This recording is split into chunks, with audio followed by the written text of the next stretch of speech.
ये तो बोल दे रहा है। एक बहन ने पत्र में लिखा, गुरुजी आजकल हम तो रूठ कर नहीं जाते पर वो चले जाते हैं।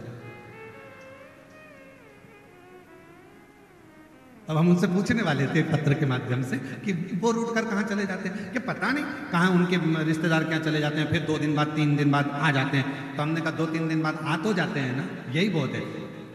पुरुष जाएगा तो आ भी जाएगा, पर मेरी जीजी और तुम इतना बड़ा मुंह लेकर जाती हो कि अब तो जाऊंगी नहीं, चाहे कुछ भी अब नहीं जाऊंगी, तो वो दिक्कत आ इतना नहीं।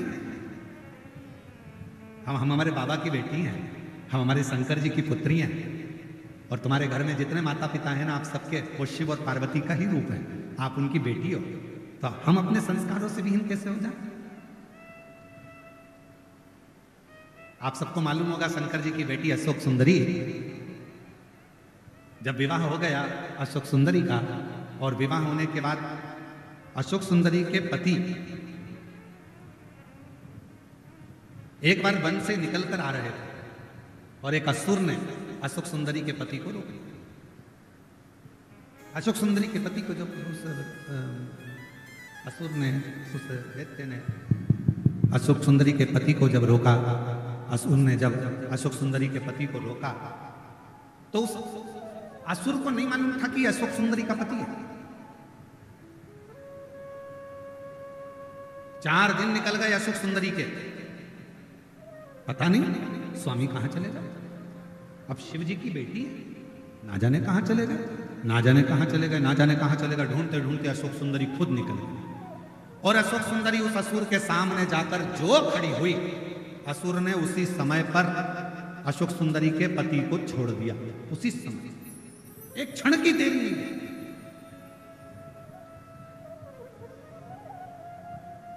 अर्थात शिव महापुराण की कथा कहती है कि एक पति, प्रेशर नहीं आ रहा भाई, इसको तो खोलो ना प्रेशर दोस्तों, माइक पे। शिव महापुराण की कथा कहती है, भगवान शंकर का चरित्र कहता है, शिव कथा कहती है, शिव तत्व कहता है। एक नारी अपने पति के लिए उसकी ढाल बनकर खड़ी होती है, और बड़े से बड़े काल से भी अपने पति को बचा कर लेकर आ जाती है। वो भारत की नारी, भारत की नारी अपने पति को काल से भी छुड़ाकर, काल से भी निकाल कर, काल से भी छुड़ा कर लेकर आ जाती है। काल से शिव तत्व कह रहा है। तारकासुर के 3 बेटों ने शिवजी का बखान अपने पिताजी के मुख से सुना था।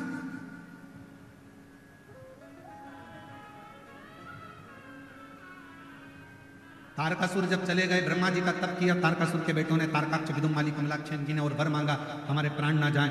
तभी भी ब्रह्मा जी ने कह दिया था ऐसा हो नहीं सकता कि तुम्हारे प्राण नहीं जाएंगे। मृत्यु लोक में अगर कोई आया है उसको जाना तो पड़ेगा, उसको प्राण तो त्यागना पड़ेंगे।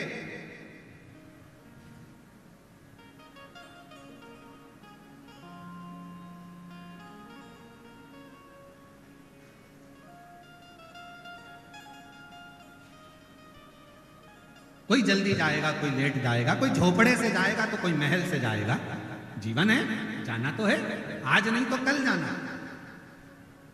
तो तारकासुर के 3 बेटों को ब्रह्मा जी ने कहा मृत्यु तो आई, तो उन्होंने कहा फिर दूसरा वर दे दीजिए। कौन सा वर?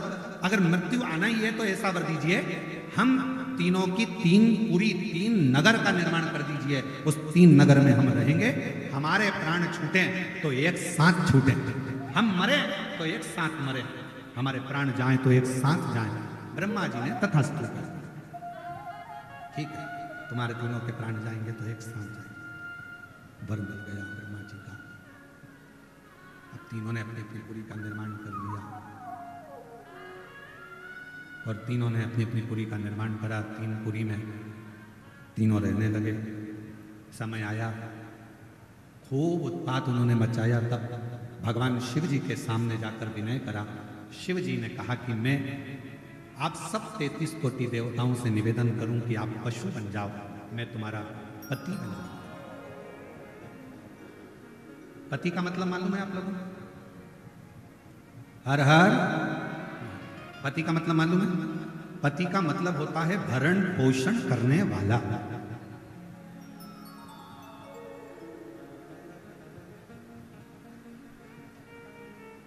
हमारी जिंदगी की पूरी जवाबदारी अब उनकी है।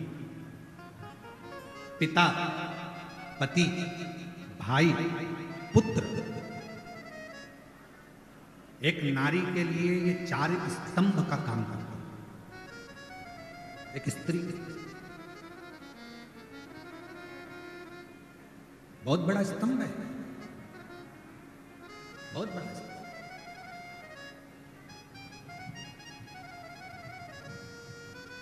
और एक नारी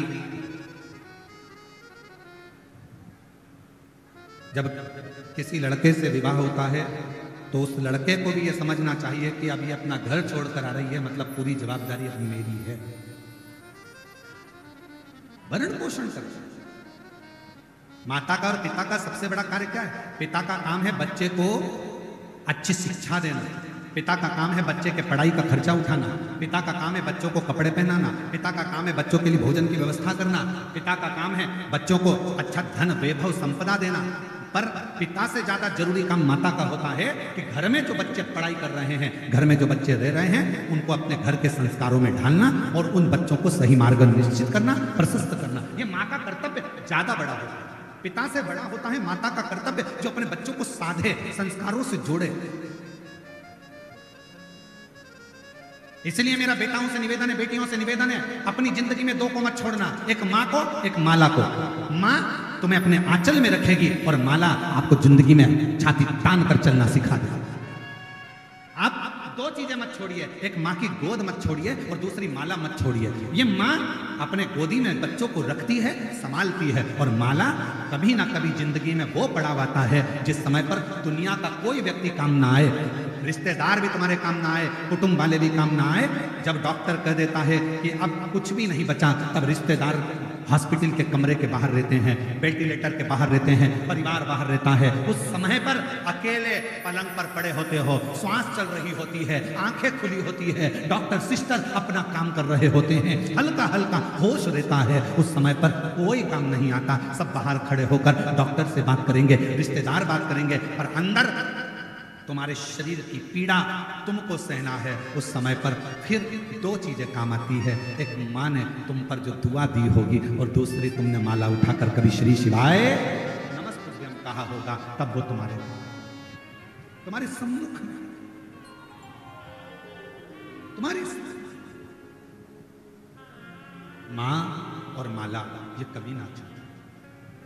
और अंत समय प्रभु, सब बोलिए, साथ में बोलिए, अंत समय प्रभु आना पड़ेगा, वचन दिया तो निभाना पड़ेगा, आए ना आए प्रभु कुटुंब कबीरा, अंत समय प्रभु आना पड़ेगा, वचन दिया तो निभाना पड़ेगा, अंत समय प्रभु आना पड़ेगा। कौन आए? कौन तुम्हारे अंत समय में आने वाला है? अकेले पलंग पर हो गए, सब बाहर होंगे, सब। कौन आए?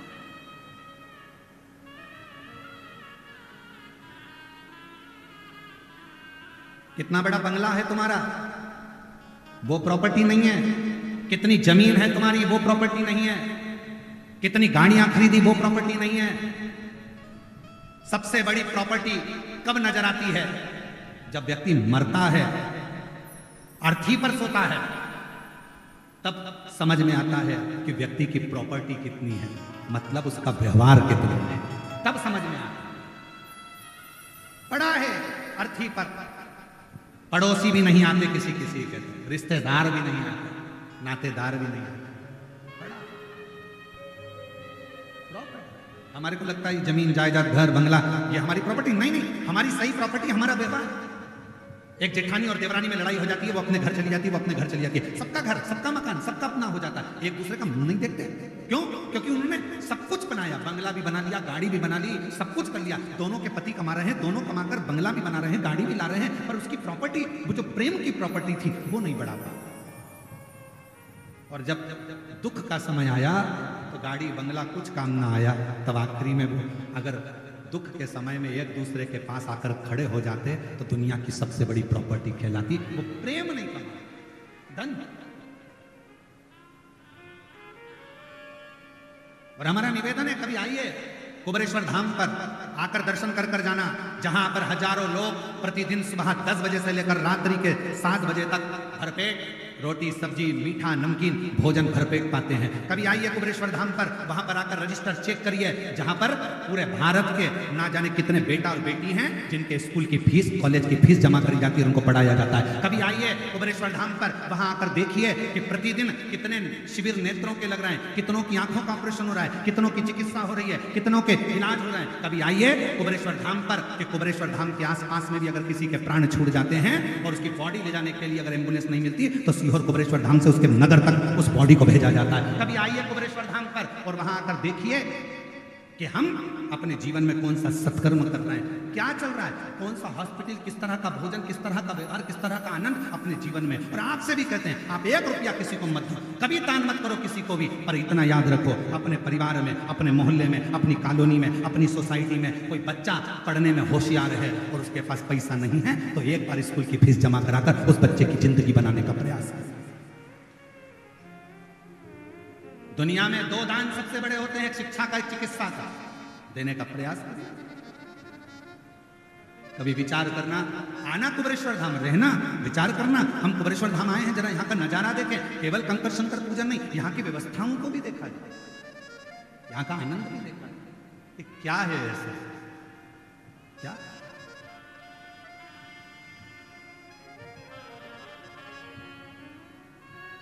और शिव की कृपा, शंकर की करुणा और उसकी उदारता, उसकी दया, उसकी।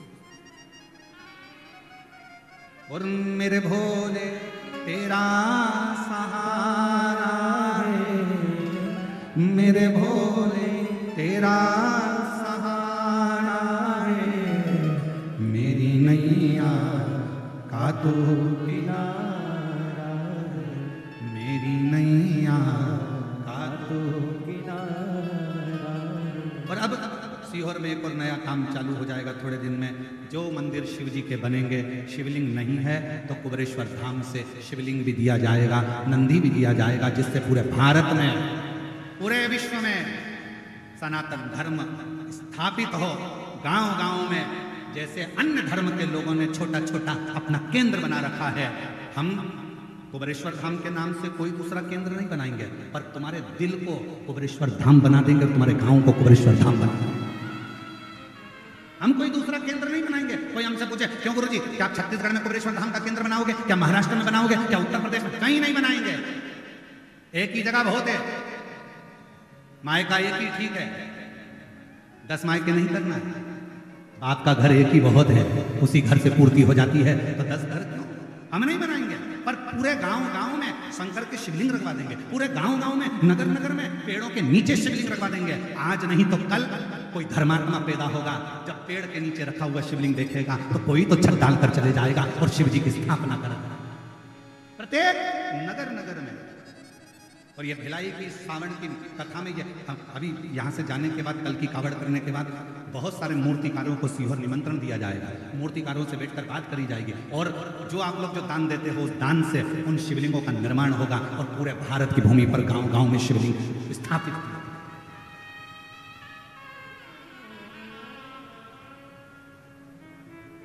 और जब जब एक लोटा जल चढ़ाओगे, वो कहते हैं ना, जैसे पेड़ लगा दो बेलपत्री का, मरकर चले भी गए ना, तो तुम्हारे हाथ का लगा हुआ पेड़ की बेलपत्री जब टूटेगी और शिव जी को चढ़ेगी तो उसके पुण्य का एक फल तुम्हारे भी अंश में आएगा, तुम्हारे भी भाग में आएगा। तो वो पुण्य का अपने साथ में। और मत बुरे कर्म कर वरना पछताएगा, भगवान की आंखों से तू बच नहीं पाएगा, तू बच नहीं पाएगा। अरे ओ अज्ञानी मत करना। शिव शिव है। हमारे बीच में छत्तीसगढ़ शासन के माननीय मुख्यमंत्री जी श्री विष्णुदेव साहे जी पधारे हैं। एक बार जोरदार ताली बजाकर स्वागत, वंदन, अभिनंदन। मैं आमंत्रित करता हूं, आप व्यासपीठ का पूजन करने के लिए पधारें। और जोरदार ताली बजाकर माननीय मुख्यमंत्री जी का, छत्तीसगढ़ शासन के माननीय मुख्यमंत्री जी श्री विष्णुदेव साय जी एवं उनकी धर्मपत्नी श्रीमती कौशल्या देवी जी साय जी यहाँ पधारे हैं। एक बार जोरदार ताली बजाकर, पूरा पंडाल जोरदार ताली बजाकर गर्जना करे। बड़े सहज सरल सनातन धर्म को एक मजबूती देने वाले मुख्यमंत्री जी आपके छत्तीसगढ़ में हैं, श्री विष्णुदेव जी साहब। हम कहते हैं कि कुछ देवाधिदेव महादेव की इन पर बड़ी करुणा और बड़ी कृपा है, दया है। इनकी सरलता शिव की सरलता की तरह सहजता, और भारत की भूमि के ऐसे मुख्यमंत्री जी हैं श्री विष्णुदेव साय जी,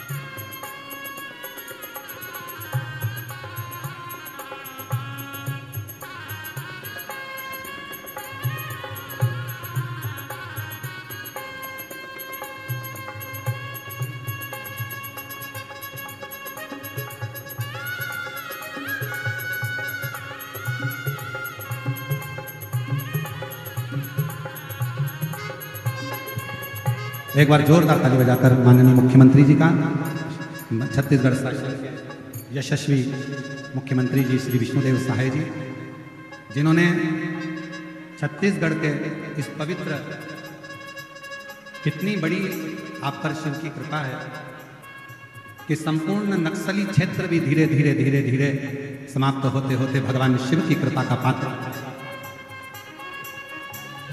मैं माननीय मुख्यमंत्री जी से निवेदन करूंगा, आपका 2 मिनट का उद्बोधन माननीय मुख्यमंत्री जी से निवेदन करूंगा। इधर से इधर से इधर से आपका 2 मिनट का उद्बोधन संपूर्ण इस श्रावण के महीने में संपूर्ण देशवासियों को और संपूर्ण कथा के श्रोता भाई बहनों को बड़े भाव से प्राप्त हो।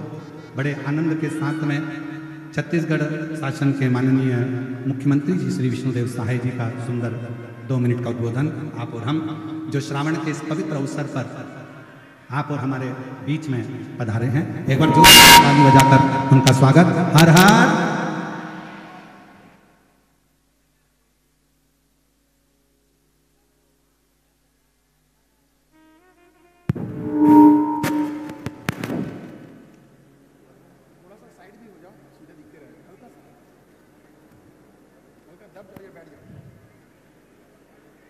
भगवान भोलेनाथ की, भगवान भोलेनाथ की, माता पार्वती की, माता पार्वती की, श्री शिवाय नमस्तुभ्यम। मैं सबसे पहले व्यासपीठ पर विराजमान पूज्य पंडित श्री प्रदीप मिश्रा जी को सत सत नमन करता हूं, व्यासपीठ को नमन करता हूं। और आज हम लोगों का सौभाग्य है छत्तीसगढ़ का कि हमारे प्रदेश की जो इस्पात नगरी है भिलाई, वहां पर पिछले 7 दिनों से श्री शिव महापुराण कथा की अविरल धारा बह रही है और जिसका आज अंतिम बेला है। और ऐसे अवसर पर हम लोगों के बीच व्यासपीठ में विराजमान पूज्य पंडित श्री प्रदीप मिश्रा जी, उनके सभी सहयोगीगण, हमारे सभी इस क्षेत्र के विधायकगण, नीचे हमारे रिकेश सेन जी बैठे हैं, ऊपर डोमन सिंह कोरसेवाड़ा जी हैं, पूर्व विधायक लाभचंद बाफना जी हैं और पूरे इस आयोजन के मुख्य कर्ता धर्ता हमारे भिलाई नगर निगम के पार्षद और नगर निगम के उपनेता प्रतिपक्ष श्री दया सिंह जी, हमारे दुर्ग के शहर के विधायक गजेंद्र यादव जी, हमारे अधिकारीगण, कमिश्नर, कलेक्टर, एसपी और आज इस समापन बेला में पूरे छत्तीसगढ़ से और भी दूर दूर से पधारे सभी शिव भक्त सज्जनों, मातृशक्ति माताएं, बहनें, युवा साथियों और मीडिया के मित्रों, आज के इस अवसर में मैं आप सबके तरफ से, छत्तीसगढ़ के 3 करोड़ जनता की तरफ से व्यासपीठ पर विराजमान पंडित श्री प्रदीप मिश्रा जी का बहुत बहुत स्वागत करता हूं, अभिनंदन करता हूं। उनकी पूरी टीम का भी मैं स्वागत करता हूं और आप सभी शिव भक्तों का भी मैं हृदय से अभिनंदन और स्वागत करता हूं। और ये सावन का पवित्र मास चल रहा है, तो ये सावन के पवित्र महीने की भी आप सब लोगों को बधाई, शुभकामना। और ऐसे पवित्र महीने में यहाँ पर 7 दिनों से श्री शिव महापुराण कथा की धारा बह रही है और आप सब लोग उसका लाभ ले रहे हैं। और मैं भी प्रयास करता हूं कि जहां जहां पर पंडित श्री प्रदीप मिश्रा जी के श्रीमुख से श्री शिव महापुराण की कथा होती है, वहां पर उपस्थित होता हूं, उनका आशीर्वाद लेता हूं। और आज हमारी धर्मपत्नी श्रीमती कौशल्या साई जी का भी बड़ा आग्रह था कि समापन में हम यहाँ पर आए, तो बहुत आज भी शेड्यूल टाइट है। इसके बाद मंत्रालय में हमारा लगातार 3 समीक्षा बैठक है, लेकिन समय निकालकर आए हैं तो ये हमारा सौभाग्य है। और हम लोगों का ये सौभाग्य है कि पंडित श्री प्रदीप मिश्रा जी पूरे देश और विदेश में घूम घूमकर श्री शिव पुराण कथा का अविरल धारा बहाते हैं और सत्य सनातन धर्म को मजबूती प्रदान कर रहे हैं। इसके लिए बहुत बहुत उनका धन्यवाद। अभी कुछ दिनों पहले हमारे जसपुर भी आए थे, वहां पर मधेश्वर महादेव विराजमान हैं और विश्व का सबसे बड़ा नेचुरल शिवलिंग का दर्जा प्राप्त है। Golden book of world record ने मेरे विधानसभा में ही वो है मधेश्वर महादेव, विश्व के सबसे बड़े नेचुरल शिवलिंग है। वहां पर पंडित जी का 7 दिनों तक शिव पुराण की धारा वहां भी बही। उसके लिए मैं उनका फिर से आज के इस अवसर में धन्यवाद देना चाहूंगा। और हम लोग का सौभाग्य है छत्तीसगढ़ का कि महादेव हमारे छत्तीसगढ़ में विभिन्न जगहों में अलग अलग नाम से विराजमान है।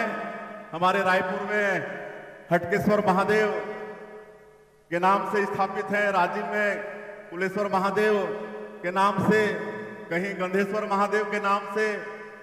तो हमारे गांव में जहां हमारा निवास गांव है वहां पर फलेश्वर महादेव के नाम से विराजमान है। ये छत्तीसगढ़ का सौभाग्य है। और भी कई जगह भगवान विभिन्न नामों से विराजमान है और उनका आशीर्वाद बराबर छत्तीसगढ़ को मिल रहा है। और आज के इस अवसर में भी हम चाहेंगे कि पंडित जी का भी आशीर्वाद मिले, छत्तीसगढ़ में हमेशा खुशहाली हो, सबके घर में सुख समृद्धि हो। और छत्तीसगढ़ का यह भी सौभाग्य है कि यहाँ पर भगवान भोलेनाथ तो विभिन्न जगहों में विभिन्न नाम से विराजमान हैं, लेकिन माता भी विराजमान है। दंतेश्वरी में दंतेवाड़ा में दंतेश्वरी माता विराजमान है, डोंगरगढ़ में बमलेश्वरी माता विराजमान है, चंद्रपुर में चंद्रहासिनी माता विराजमान है, रतनपुर में महामाया विराजमान है, तो सूरजपुर में कुदरगढ़ी माता विराजमान है। तो ये छत्तीसगढ़ के लिए बड़ा सौभाग्य का विषय है। और वैसे भी ये छत्तीसगढ़ प्रभु श्री राम का ननिहाल है, माता कौशल्या का मैके है। और प्रभु श्री राम अपने वनवास काल के 14 वर्षों में से 10 वर्ष हमारे छत्तीसगढ़ में बिताए हैं। यहाँ पर सबरी माता का आश्रम भी है, जहां पर भगवान राम सबरी माता के जूठे बेर खाए थे। तो ये सब हम लोग का सौभाग्य है और हमारी सरकार भी यहाँ पर सनातन धर्म को मजबूत करने के लिए काम कर रही है। आप सबको मालूम है कि हम लोग राम लला दर्शन योजना प्रारंभ किए हैं और अभी तक 22,000 से ज्यादा राम भक्त अयोध्या के पवित्र धाम जाकर प्रभु श्री राम का दर्शन करके आ चुके हैं। और इस साल भी पहला ट्रेन अभी कुछ दिनों पहले ही रायपुर से भेजे हैं। हर सप्ताह हम लोग हर संभाग मुख्यालय से एक एक ट्रेन भेजते हैं जिसमें 850 हमारे राम भक्त एक साथ जाते हैं। और कभी उनसे पूछिएगा कि उनकी यात्रा कैसी रही तो बड़ा सुखद अनुभव बताते हैं। बोलते हैं कि हम लोग अपने पैसे से भी जाते तो इतनी अच्छी सुविधा नहीं होती। पूरा भक्तिमय वातावरण में ट्रेन में उसी तरह से मतलब म्यूजिक बजते रहता है, भजन होते रहता है और उनकी सेवा शुश्रूषा होती है। और आप लोगों को एक और हम बताना चाहेंगे कि जब 15 साल हम लोग की सरकार थी, डॉक्टर रमन सिंह मुख्यमंत्री थे, तो उन्होंने जो हमारे बूढ़े बुजुर्ग हैं, जो 60 साल से ऊपर के हमारे वृद्ध माता पिता हैं, सबकी इच्छा होती है कि अंत समय में एक बार कहीं तीर्थ व्रत कर लें, लेकिन कई परिवार में वो सक्षमता नहीं होती है। लेकिन वो काम भी हमारी उस समय की सरकार और हमारे मुख्यमंत्री कर रहे थे, लेकिन पिछली सरकार में उसको बंद कर दिया गया था। अब हम लोग सरकार में आए हैं तो फिर से मुख्यमंत्री तीर्थ दर्शन योजना को शुरू किए हैं। इसमें पूरे देश का 19 तीर्थ चिन्हित है, जिसमें 60 साल के ऊपर के हमारे जो बुजुर्ग हैं अपनी इच्छा के अनुसार 19 में से कहीं भी किसी भी जगह में जो जा सकते हैं, उसकी पूरी व्यवस्था सरकार करती है। और ये मुख्यमंत्री तीर्थ यात्रा दर्शन योजना में परित्यक्ता और जो विधवा हैं उनको भी प्राथमिकता दिया गया है। उनके लिए कोई उम्र की बाध्यता नहीं है। जो परित्यक्ता और विधवा हैं वो किसी भी उम्र के हैं तो वो भी मुख्यमंत्री तीर्थ यात्रा दर्शन योजना का लाभ ले सकते हैं। तो इस तरह से यहाँ पर काम हो रहा है और जितने भी हमारे तीर्थ हैं छत्तीसगढ़ के अंदर, सबका सरकार विकास कर रही है। अभी भोरमदेव कवर्धा में बाबा भोरमदेव विराजमान हैं। अभी पिछले सोमवार को हम वहां पर गए थे और कांवरियों के ऊपर में हेलीकॉप्टर से पुष्प वर्षा किए थे। हजारों की संख्या में अमरकंटक वहां से मां नर्मदा का जल लेकर और 100 किलोमीटर से ज्यादा पैदल चलकर भोरमदेव आते हैं और जलाभिषेक करते हैं। तो वहां पिछले सोमवार हम लोग, एक तो कल सोमवार था, उसके पहले वाले सोमवार में हम लोग कांवड़ियों के ऊपर में पुष्प वर्षा किए और वहां के विकास के लिए 146 करोड़ रुपया की स्वीकृति हुई है। 146 करोड़ की। और भी जितने भी माता विराजमान हैं, भोले बाबा विराजमान हैं, हर जगह का विकास आने वाले समय में सरकार करेगी और करना हम लोग प्रारंभ कर दिए हैं। अंत में और ज्यादा मैं नहीं कहते हुए हम लोग भी कथा का श्रवण करेंगे। इसलिए एक बार फिर से पंडित श्री प्रदीप मिश्रा जी का, उनकी पूरी टीम का और आप सब लोगों का हृदय से अभिनंदन स्वागत करते हुए और बाबा भोलेनाथ का, माता पार्वती का आशीर्वाद हमेशा छत्तीसगढ़ के ऊपर में बनी रहे, सबके घर में खुशहाली हो, ऐसा कामना करते हुए और इस बृहद भव्य आयोजन के लिए फिर से एक बार दया सिंह और उनकी पूरी टीम को बहुत बहुत धन्यवाद करते हुए, बधाई करते हुए मैं व्यासपीठ और पूज्य पंडित जी को नमन करते हुए अपनी बात समाप्त करता हूं। जय हिंद, जय छत्तीसगढ़। हर हर महा। बहुत बहुत साधुवाद माननीय मुख्यमंत्री जी, छत्तीसगढ़ शासन श्री विष्णुदेव सहाय जी, जिन्होंने इतना सुंदर उद्बोधन भगवान शंकर के अनेक शिवलिंगों का वर्णन किया।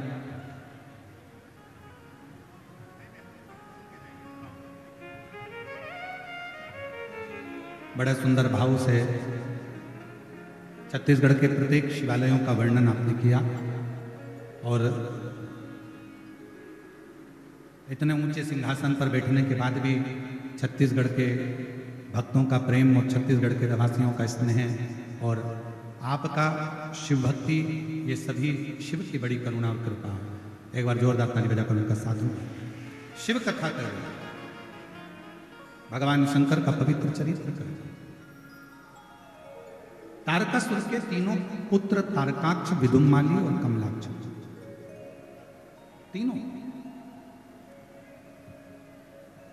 और वो तीनों पुत्रों ने अपने पिता से पूछकर कहा कि मेरा कोई बैर किसी से, वर भी मिल गया, 3 पुरी का निर्माण भी हो गया, और तीनों में तारकाक्ष, विदुमाली और कमलाक्ष की तीनों अपनी अपनी पुरी में निवास कर तीनों। शिव महापुराण की कथा कहती है, भगवान शंकर का चरित्र कथा है, शिव तत्व कथा है, भगवान शंकर का पावन चरित्र वर्णन करता है कि तीनों ने निवास किया।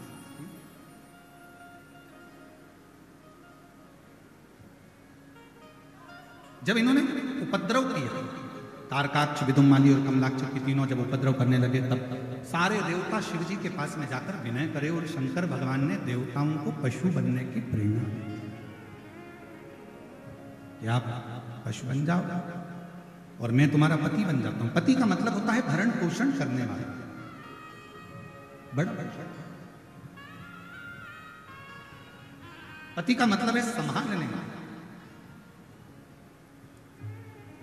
शिव महापुराण की कथा कहती है, भगवान शंकर का चरित्र कहता है, पति और पत्नी का जो संबंध है उसमें धर्म पत्नी अपने पति की ढाल बनकर हर जगह पर खड़ी रहती है।